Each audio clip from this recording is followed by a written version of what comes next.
ನಾವು ಸಿನಿಮಾದವರು ಜಾತ್ಯತೀತವಾಗಿ, ಪಕ್ಷಾತೀತವಾಗಿ, ಧರ್ಮಾತೀತವಾಗಿ ಕೆಲಸ ಮಾಡ್ತಾ ಇರ್ತೀವಿ. ಬಹುಶಃ ಕೆಲವು ಪಕ್ಷದಲ್ಲಿ ಸಂವಿಧಾನಕ್ಕೆ ಇವತ್ತು ಬೆಲೆ ಕೊಡದೇ ಇರ್ಬೋದು, ನಾವು ಸಿನಿಮಾದವರು ಕೊಡ್ತಾ ಇದ್ದೀವಿ. ಯಾಕಂದರೆ ಎಲ್ಲ ಧರ್ಮದವರು ಸೇರಿ ಒಬ್ಬರು ಕತೆ ಬರೀತಾರೆ, ಒಬ್ಬರು ಹಾಡು ಬರೀತಾರೆ, ಒಬ್ಬರು ಫೈಟ್ ಹೇಳ್ಕೊಡ್ತಾರೆ, ಒಬ್ಬರು ಡ್ಯಾನ್ಸ್ ಮಾಡಿಸ್ತಾರೆ, ಇನ್ನೊಬ್ಬರು ಡೈರೆಕ್ಷನ್ ಮಾಡ್ತಾರೆ.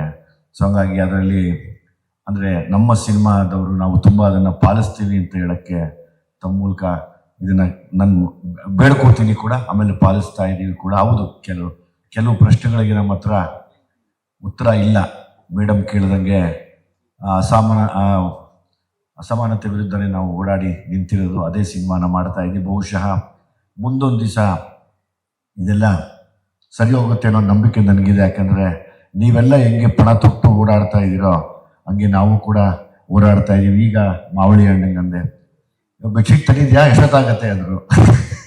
ಇನ್ನೇನು ಕರ್ಕೊಂಡ್ಬಿಟ್ಟಿದ್ರಲ್ಲ ಬಿಡಿ, ಶುರು ಮಾಡೋಣ ಇನ್ನು ಹೋರಾಟ ಅಂದೆ. ಬೇಡ ಬೇಡ ಬಿಡಂಗಿದೆ, ಅಲ್ಲೇ ಇರು.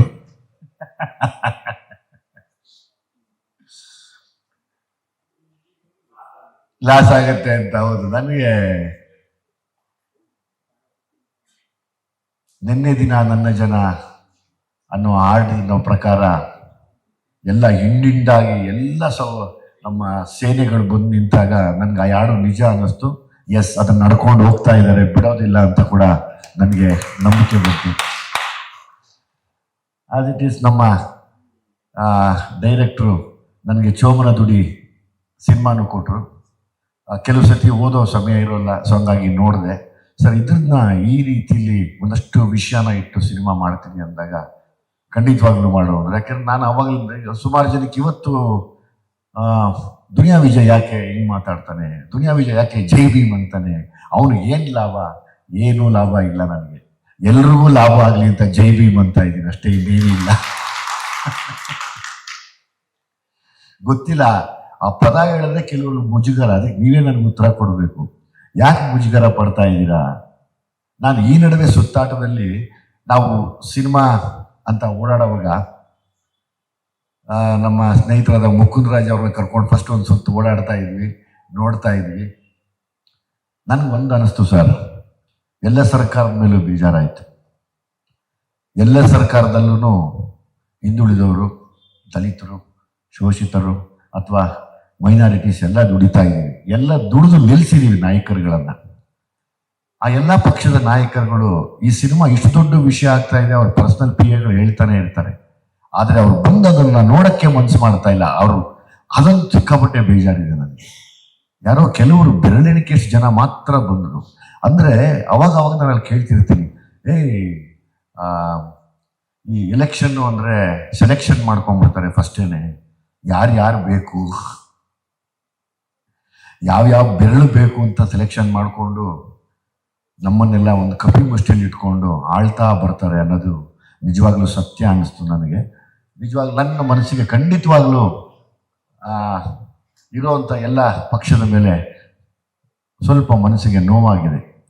ಯಾಕೆಂದರೆ ನಾನು ಒಬ್ಬ ಓಟ್ ಹಾಕೋನು. ಅದ್ರದ್ದು ತುಂಬ ನಾನೊಬ್ಬ ನಿರ್ದೇಶಕನಾಗಿ, ಒಬ್ಬ ನಟನಾಗಿ ಸಮಾಜದಲ್ಲಿ ಏನೇನು ನಡೀತಿದೆ ಅಂತ ನೋಡಿ ಅದನ್ನು ಫಿಲ್ಟರ್ ಮಾಡಿ ಕೆಲವು ಸತಿ ಫಿಲ್ಟರ್ ಇಲ್ದಿರಾನೆ ಹೇಳ್ತಾ ಬರ್ತೀನಿ. ಅದಕ್ಕೆ ಸಲಗ ಅನ್ನೋ ಒಂದು ಸಿನಿಮಾ ಮಾಡ್ತೀನಿ.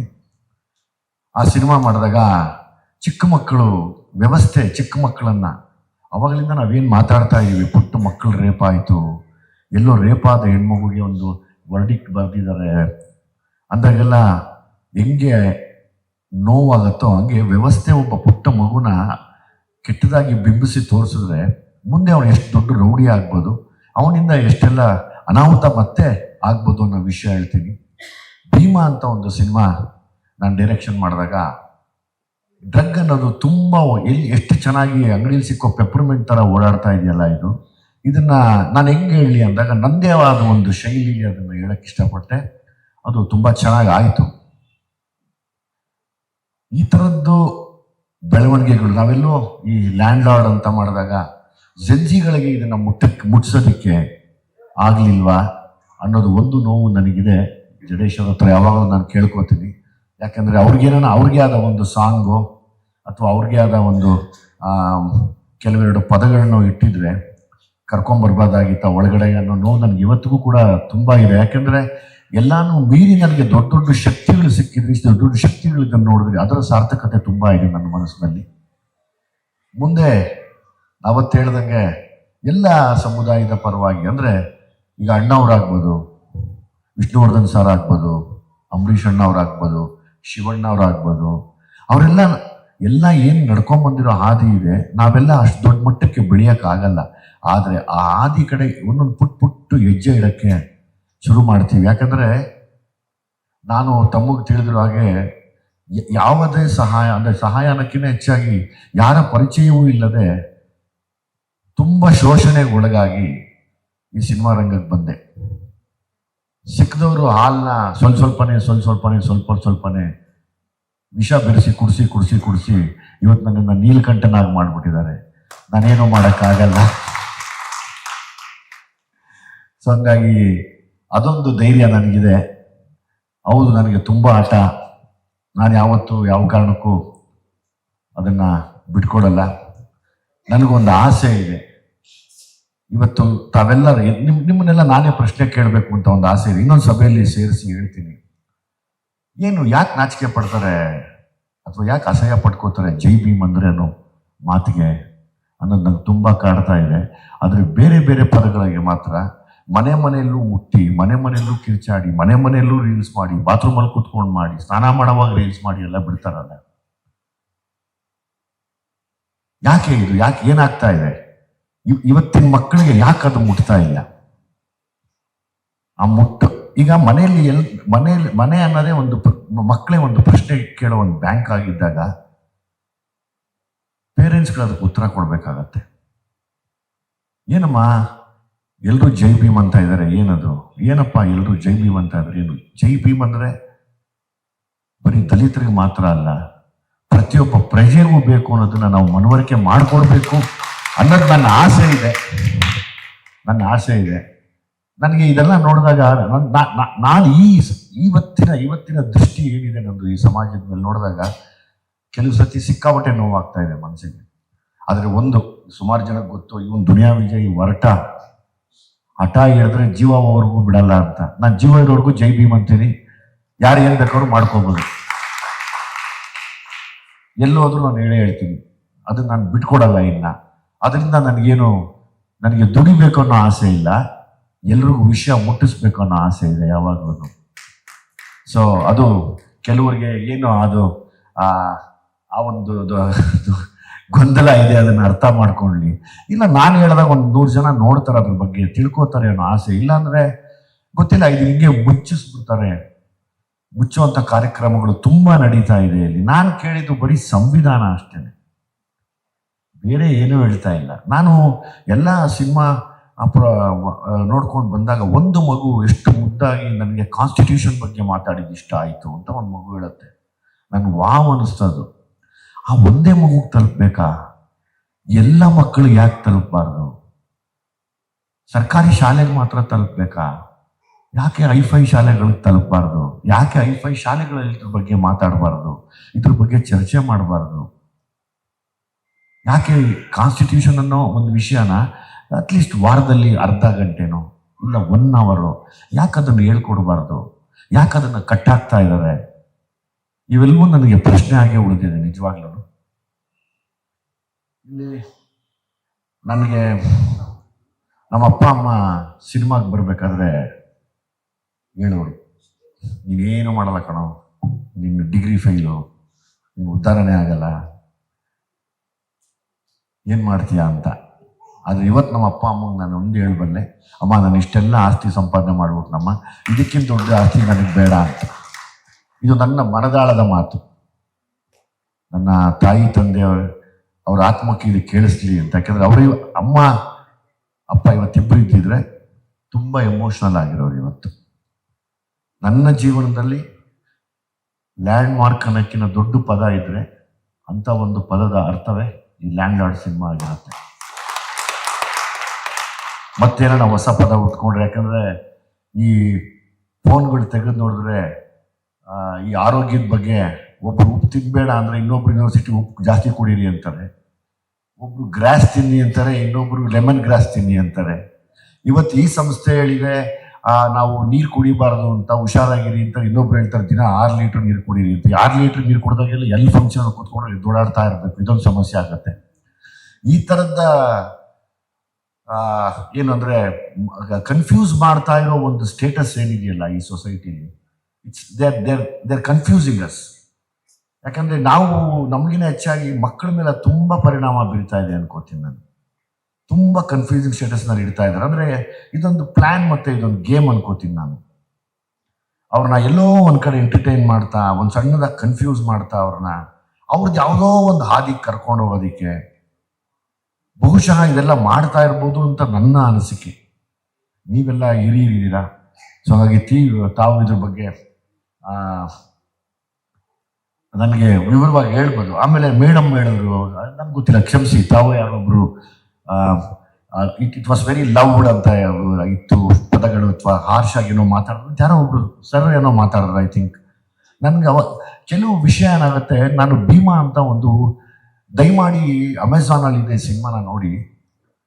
ಭೀಮಾ ಅಂತ ಒಂದು ಸಿನಿಮಾನ ಡ್ರಗ್ ತಗೊಂಡು ಇವತ್ತು ಮಕ್ಕಳು ಹೆಂಗೆ ಹಾಳಾಗ್ತಾ ಇದ್ದಾರೆ ಅನ್ನೋದು ಒಂದು ಟೈಡಾಲ್ ಅನ್ನೋ ಒಂದು ಮಾತ್ರೆ, ಅದನ್ನು ಬಳಸಿ ಇಂಜೆಕ್ಷನ್ ತಗೊಂಡು ನಾನು ಹುಡುಕಾಟಕ್ಕೆ ಹೋದಾಗ ಒಂದು ಹೆಣ್ಣು ಮಗು ತೀರ್ಕೊಂಡಿರುತ್ತೆ. ಅವ್ರ ಮನೆಯವರು ಮುಂದೆ ಬರಲ್ಲ ಹೇಳೋದಕ್ಕೆ, ಬೇಡ ಸರ್ ದಯವಿಟ್ಟು ಮಗು ವಿಷಯ ಎಲ್ಲೂ ಹೇಳ್ಬೇಡಿ, ಇಲ್ಲಮ್ಮ ಹೇಳೋದಿಲ್ಲ ಬಿಡಿ ಅಂತೆ. ಆದರೆ ಅದನ್ನು ತಗೊಳಕ್ಕೆ ಶುರು ಮಾಡೋದೇ ಒಂದು 16ರಿಂದ ಈಗೆಲ್ಲ ತುಂಬ ಈ ಕಡೆ ಲೆವೆಲ್ ಅದನ್ನು ಹುಡುಕಾಡ್ತಾ ಇದ್ವಿ ನಾವು. ಒಂದು 14-15 ವರ್ಷದಿಂದ ಒಂದು 18 ವರ್ಷ 19 ವರ್ಷಕ್ಕೆ ಶುರು ಮಾಡಿದಂಥ ಮಕ್ಕಳು 26 ವರ್ಷದಿಂದ 28 ವರ್ಷ ಮಾತ್ರ ಬದುಕ್ತಾರೆ. ಅದು ಯಾರು ನೀವು ನಂಬೋದಿಲ್ಲ, ಜಾಸ್ತಿ ಬಡವರ ಮಕ್ಕಳು ತಗೋತಾ ಇದ್ದಾರೆ. ಕೈಗಳು ಕೊಳತೋಗಿದೆ. ನನಗೆ ಇದ್ರದ್ದು ಮರ್ಮ ಗೊತ್ತಾಗ್ತಾ ಇಲ್ಲ ಏನು ಅಂತ. ನಾನು ಆ ಸಿನಿಮಾ ಮಾಡಿ ಒಂದಷ್ಟು ನಾನೇ ಇನ್ವೆಸ್ಟಿಗೇಟ್ ಮಾಡಿ ಅದನ್ನು ವೈರಲ್ ಮಾಡಿ ಬಿಟ್ಟ ಮೇಲೆ ತುಂಬ ಡ್ರಗ್ ಕೇಸ್ಗಳು ಹಿಡಿದ್ರು. ಅಂದ್ಬಿಟ್ಟು ನನ್ನಿಂದ ಹಿಡಿಲಿಲ್ಲ, ಪಾಪ ಪೊಲೀಸ್ ಅವರ ಕಾರ್ಯಾಚರಣೆಗೆ ಹ್ಯಾಟ್ಸ್ ಆಫ್ ತುಂಬ ಹಿಡಿತಾ ಇದ್ದಾರೆ. ಅದನ್ನು ನನಗೆ ಇದ್ರದ್ದು ಒಳಗೊಟ್ಟು ಗೊತ್ತಾಗ್ತಾ ಇಲ್ಲ, ಏನಾಗ್ತಾ ಇದೆ. ಎಲ್ಲೋ ಒಬ್ಬ ಪೇಂಟ್ ಮಾಡೋ ಹುಡುಗನಿಗೆ, ಇನ್ಯಾರೋ ಒಬ್ಬ ಕೂಲಿ ಕೆಲಸ ಮಾಡೋ ಹುಡುಗನಿಗೆ, ನೀವು ನಂಬೋದಿಲ್ಲ, ಒಂದು ಡಾಕ್ಟ್ರಿಗೆ ಮಾತ್ರ ಗೊತ್ತು, ಅಥವಾ ಆ ಮೆಡಿಕಲ್ ಫೀಲ್ಡಲ್ಲಿರೋರಿಗೆ ಮಾತ್ರ ಗೊತ್ತು. ಒಂದು ಸತಿ ಅದನ್ನು ವೆಯ್ನ್ಗೆ, ನರಕ್ಕೆ ಚುಚ್ಚಿ ಎಳೆದು ರಕ್ತ ಬರುತ್ತೆ, ಆ ರಕ್ತ ಬಂದ್ಮೇಲೆ ಅದನ್ನು ಪುಷ್ ಮಾಡಬೇಕು ಅಂತ. ಅಷ್ಟು ಚೆನ್ನಾಗಿ ಒಬ್ಬ ಕೂಲಿ ಕೆಲಸ ಮಾಡೋ ಹುಡುಗ, ಪೇಂಟ್ ಕೆಲಸ ಮಾಡೋ ಹುಡುಗ, ಮತ್ತೆ ಶಾಲೆಗೆ ಹೋಗ್ತಾ ಇರೋ ಹುಡುಗ ಕೈಯಲ್ಲಿ ತಗೊಳಕ್ಕಾಗದೆ ಇದ್ದಾಗ ತನ್ನ ಕಾಲುಗಳ ನರಗಳನ್ನು ಬಳಸ್ಕೊಂಡು ಚುಚ್ಕೋತಾನೆ. ಅದನ್ನು ಕಣ್ಣಾರೆ ನೋಡಿ, ಅದನ್ನು ವಿಡಿಯೋ ಮಾಡಿ ಎಲ್ಲ ಮಾಡಿದ್ವಿ. ಈ ಥರದ್ದು ಹೋರಾಟದ ಕಥೆಗಳನ್ನು ನಾನು ಯಾವಾಗ ಮಾಡೋಕ್ಕೆ ಶುರು ಮಾಡಿದೆ, ಅಫ್ಕೋರ್ಸ್ ಲ್ಯಾಂಡ್ ಲಾರ್ಡ್ ಕೂಡ ಒಂದು ಹೋರಾಟವಾಗಲಿ ಅಂತಲೇ ಶುರು ಮಾಡಿದ್ದು ನಾನು. ಇದು ನಾನಂತೂ ನಿಲ್ಸಕ್ಕಾಗಲ್ಲ. ಹೌದು, ಇವಾಗ ನಮ್ಮ ಗಿರಿಯವರು ಯಾರು ಹೇಳ್ದಂಗೆ ಜಡೇಶ್ ಹುಷಾರಾಗಿರೋ, ಇನ್ಯಾರು ಪ್ರೊಡ್ಯೂಸರ್ ಸೇರ್ಸಲ್ಲ. ಅದನ್ನು ನಾನು ನಿಮ್ಮ ಹತ್ರ ಎಲ್ಲ ಮಾತಾಡ್ತೀನಿ. ಅದೇ ಸರ್ ಹತ್ರ ಕೂಡ ತುಂಬ ವಿಷಯ ಮಾತಾಡ್ಬೇಕು ನಾನು. ಮೇಷ್ಟ್ರಿಗೆ, ಆಮೇಲೆ ನಮ್ಮ ಮುರಳಿ ಅವರಿಗೆ ಹೇಳ್ತಾ ಇರ್ತೀನಿ, ನಮ್ಮ ಮುಕುಂದರಾಜ್ ಅವರು, ಇನ್ನು ಸುಮಾರು ಜನ ತಾವೆಲ್ಲ ಇದ್ದೀರಾ. ತಮ್ಮ ಹತ್ರ ಇದು ನಾನು ಒಂದಷ್ಟು ವಿಷಯ ಮಾತಾಡಬೇಕು, ಯಾಕೆ ಹಿಂಗೆ ನಡೀತಿದೆ, ಏನಾಗ್ತಾ ಇದೆ ಅನ್ನೋದು. ಆಮೇಲೆ ಕೆಲವು ವಿಷಯನ ನಾವು ಹಾರ್ಷಾಗಿ ಹೇಳಲೇಬೇಕು ಈ ಸಿನಿಮಾಲಿ. ತಾವೆಲ್ಲರೂ ಕೆಲವರ ಅಭಿಪ್ರಾಯ, ಯಾಕೆ ಅಷ್ಟೊಂದು ಹಾರ್ಷ್ ಮಾಡ್ತೀರಾ, ಯಾಕೆ ಹೊಡೆದಾಟಗಳನ್ನು ಇಡ್ತೀರಾ ಅನ್ನೋ ಒಂದು ಏನು ಅಂದರೆ, ಒಂದು ಇನ್ವಿಟೇಷನ್ ನಾವು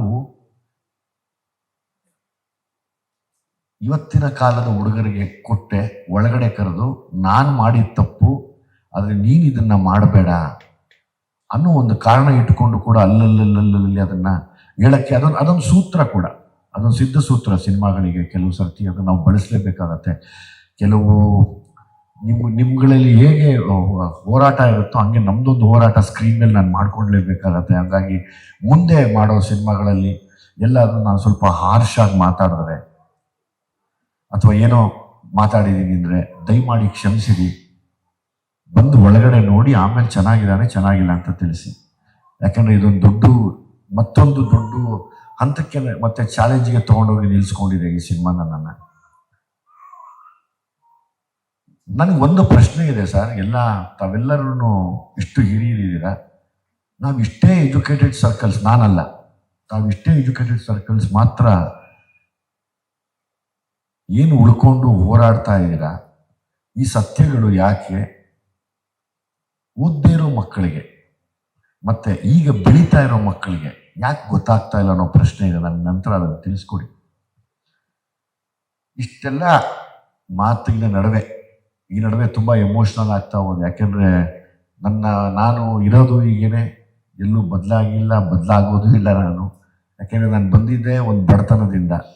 ಯಾವಾಗಲೂ ಅದು ನನಗೆ ಕಾಡ್ತಾ ಇರತ್ತೆ, ನನ್ನ ಕಣ್ಮುಂದೆ ಕಾಣ್ತಾ ಇರತ್ತೆ. ಇನ್ನೆಲ್ಲಾದರೂ ತಪ್ಪು ಮಾಡಿದ್ರೆ ನನ್ನ ತಿದ್ದೋ ಎಲ್ಲ ಹಕ್ಕುಗಳನ್ನು ನಾನು ನಿಮಗೆ ಕೊಟ್ಟಿರ್ತೀನಿ. ಎಲ್ಲೇ ಇರಲಿ ನನ್ನ ಫೋನ್ ನಂಬರ್ ಇರುತ್ತೆ. ಸರ್, ನೀವು ಈ ತಪ್ಪು ಮಾಡ್ತಿದ್ದೀರಾ, ತಿದ್ದುಕೊಳ್ಳಿ, ಅಥವಾ ಈ ತಪ್ಪು ಮಾಡಬೇಡಿ ಅನ್ನೋದಕ್ಕೆ ಫುಲ್ಲು ಅಥಾರಿಟಿನ ನಾನು ತಮಗೆ ಕೊಟ್ಟಿದ್ದೀನಿ. ಬಹುಶಃ ನಿಮಗಿದು ವೆರಿ ಸಿಂಪಲ್ ಅನಿಸ್ಬೋದು, ನನಗೆ ತುಂಬ ದೊಡ್ಡದಿದು, ತುಂಬ ದೊಡ್ಡ ವಿಷಯ. ಸಂವಿಧಾನಕ್ಕೆ ಬೆಲೆ ಕೊಡ್ತಾ ಸಂವಿಧಾನವನ್ನು ಮತ್ತೆ ಮುಂದಕ್ಕೆ ನಾವು ಕರ್ಕೊಂಡು ಹೋಗ್ಬೇಕು ಅನ್ನೋ ವಿಷಯದಲ್ಲಿ ತಮ್ಮಂಥ ಧೀಮಂತ ನಾಯಕರು ಮತ್ತು ವಿಚಾರವಂತರು, ಹೋರಾಟಗಾರರು, ಮಹಿಳಾ ಹೆಣ್ಣುಮಕ್ಕಳು, ಎಲ್ಲ ಸಂಘಟನೆಯವರು, ವಿದ್ಯಾರ್ಥಿಗಳು, ನಿಮ್ಗೆಲ್ರಿಗೂ ನಾನು ಚಿರಋಣಿಯಾಗಿ ಒಂದೇ ಒಂದು ನನ್ನ ಪ್ರೀತಿಯ ಸಲಾಂ ಹೇಳಬಲ್ಲೆ ಅಂದರೆ ಇಷ್ಟೇ. ಜೈ ಭೀಮ್.